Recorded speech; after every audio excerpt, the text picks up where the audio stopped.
Hello everyone, I am Dr. Anshu Behel. So we are going to start pediatrics for MBBS, final year student. The very basics of MBBS pediatrics we will study. I hope this new method will help you all. Please give me your feedback in the end. Thank you. So let's start. So today I'm going to start with growth and development chapter. Okay. So it's a very different method which I have thought I should share. Okay, so let's start once. So, starting with the chapter of growth and development, the very first chapter of pediatrics. So, first, whenever we study about growth and development, the very first question which comes into our mind that what is growth? Growth, as we all know, growth is increase in size or mass of the tissues. Okay, we study na growth and development. Both are very different terms. Okay. So, why growth occurs? What is the major cause of growth of every human or everything? It is basically due to multiplication of cells and increase in the intracellular content. So growth determines or growth represents which kind of maturation? Of course, when we see the growth, it's kind of a physical maturation, right? Which is visible. Like growth is a measure of physical maturation. All right. How we assess growth? How can we assess growth based on certain dimensions like weight, increase in the weight, increase in the like height in centimeters and kilograms. We can measure. It's please pardon me. It's qualitative. Not it's not qualitatively. It's quantitatively measurement. Please correct it. It's quantitative. Okay. Next, what is development? What is the difference between growth and development? Growth is increase in the size or mass of tissues, whereas development is the acquisition of certain skills. Okay, for functioning, it's a kind of functional maturation. So development represents which maturation? Functional maturation, right? So, when we say development, how development is occurring, how a person is acquiring new skills, how it is functionally getting mature due to myelination of nervous system. And as we all know, what is myelination? In this nervous system, there are certain nerves, you know.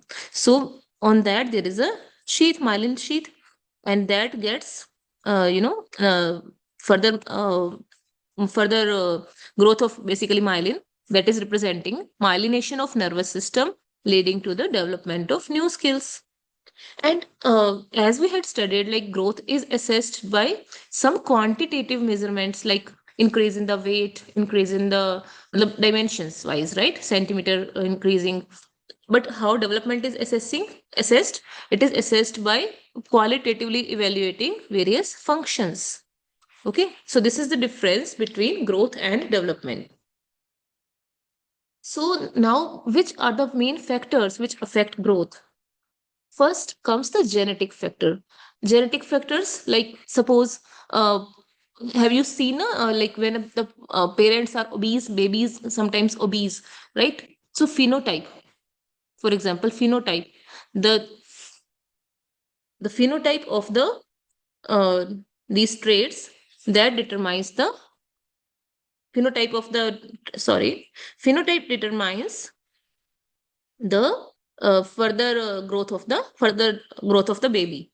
Okay, there are certain traits which are determined genetically. So other than that, race, have you seen in the certain races the growth is different? For example, in Australians, their height is means their height is good as compared to Indians, and so race also determines the growth. Other than that, uh, other than that, sex. That is, in the case of males, the growth rate is different, whereas in case of females, it is different. Okay, we will study genetic factors.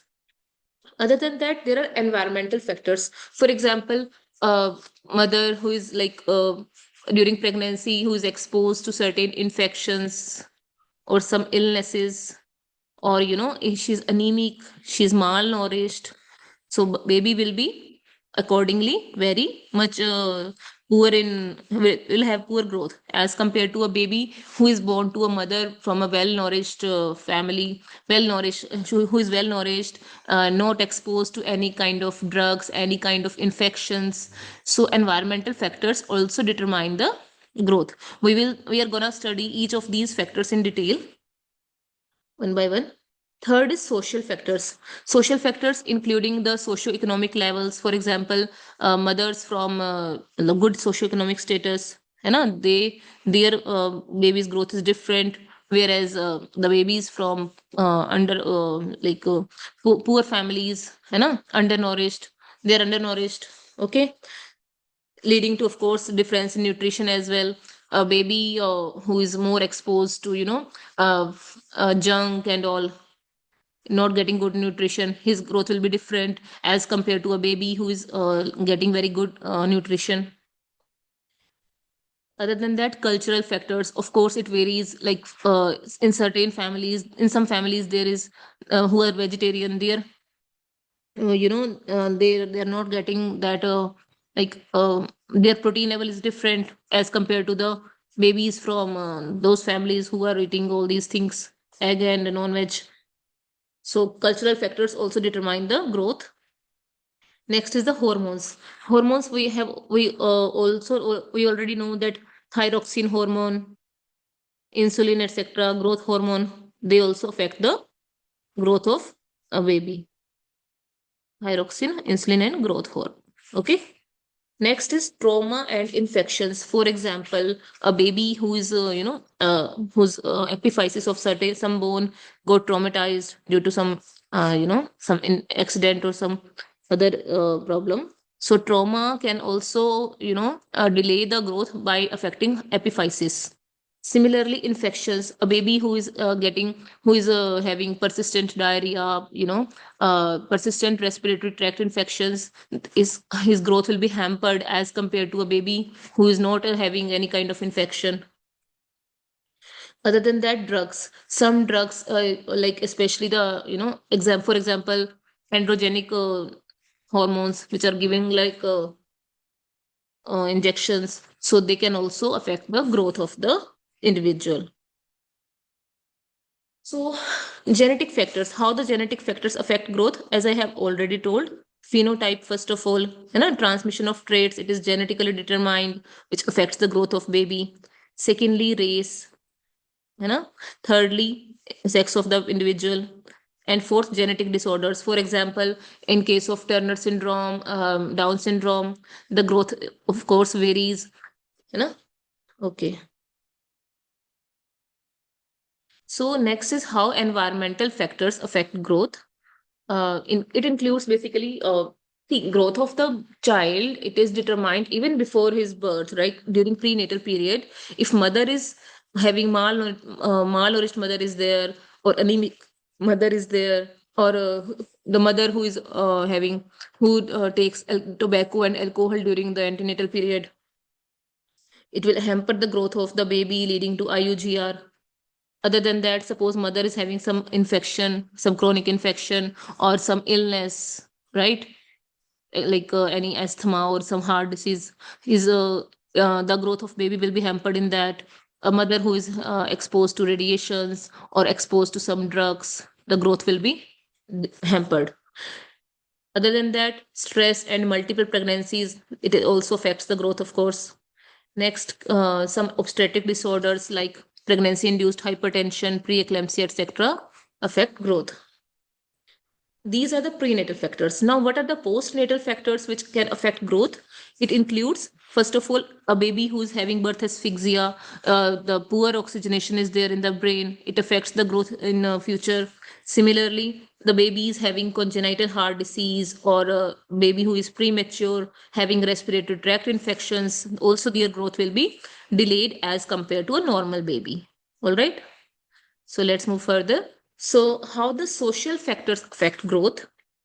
As I have already mentioned, the babies from good socioeconomic level, they tend to eat more junk and high fatty diet. They are obese. Okay, as no, not all the time, means they can be obese. The babies from poor families, undernourished families, they are undernourished. Climate, it is seen that climate also affects the growth in certain season. For example, spring season, the growth rate is more as compared to winters. Emotional factors, of course, emotional factors are a very important, play a very important role. A baby who is who is orphan, or who is exposed to abuse during his childhood, will have a poor growth as compared to baby from a happy family. Now, which hormones are there which affect growth?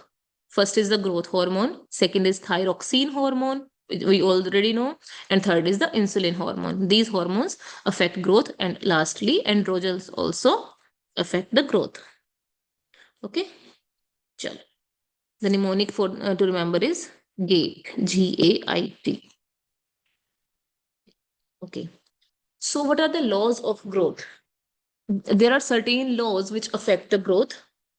What are these laws? First is that growth is a continuous and orderly process. Okay. Second, every individual has a unique growth pattern. All right.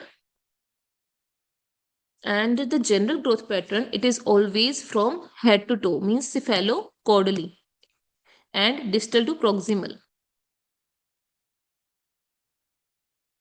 means upper part will develop earlier as compared to the lower part, and the distal part will develop earlier as compared to the proximal part. Also, the various tissues of body grow at different rates. We are going to study about, like, general body growth is rate is different, lymphoid growth rate is different, genital growth rate is different, and neural growth rate is different. So these are the laws of growth which determine uh, the rate of growth. Now, next question is, what is the pattern of general body growth? Okay, so to understand the pattern of general body growth, we'll see this curve. This is very important curve. So you can see over here, it is showing here it is showing the age on x-axis and percentage of growth on y-axis. First, we are going to talk about the general body growth. As you can see, it is in the earlier years, it is high, then it is getting stagnant at certain in the whole childhood, and then at puberty it is rising again. Okay, so it is like a sigmoid shaped curve, including the whole musculoskeletal growth. It's a sigmoid shaped curve. It is rapid in fetal life, and first 3 to 4 years of life, then getting stagnant throughout the childhood, then again rising at puberty. Next, what is the pattern of gonadal growth? Now we will see the pattern of genital or the gonadal growth, that is the growth of testis and ovaries. To understand this, we will see the same curve again. So it is showing, it is not rising, it is gone like very low during entire childhood, rising again, rising mainly at puberty. So it is dormant during entire childhood and is rapid during puberty and adolescent age. All right, teenage. Next we will see the pattern of lymphoid growth. So again, going to the same curve, let me see the lymphoid. So we all know that lymphoid growth is mainly mainly pronounced, you can say, between the age of 4 to 8 years. Okay, and then then at puberty. Okay, then at puberty. So what is lymphoid growth? We are talking about basically tonsils, the growth of tonsils, thymus, lymph nodes. You have heard, no, like babies who come at 4 to 8 years of age, tonsils problems के साथ में, they come mostly. So because the lymphoid growth is mainly pronounced during or rapid during infancy and the mid childhood period, and then beyond puberty, it is involuted, means it is vanished gradually. Next is lastly, what is the pattern of neural growth? Means the growth of our nervous system, including the brain, spinal cord, and coverings. Let me see. Let me show you. Here you can see neural growth is initially at peak during the first few years, first 5 years, and then stagnant throughout. Okay, so here you can see the growth of nervous system is rapid mainly in the later month of pregnancy and early months of postnatal life. Up to 90 up to 60% of growth is achieved by 2 years of age, and up to 90% or even more than that is achieved by 5 to 6 years of age. So this was about the first part of growth and development. In the next session, we will talk about. In the next session, we will talk about the anthropometry. Thank you.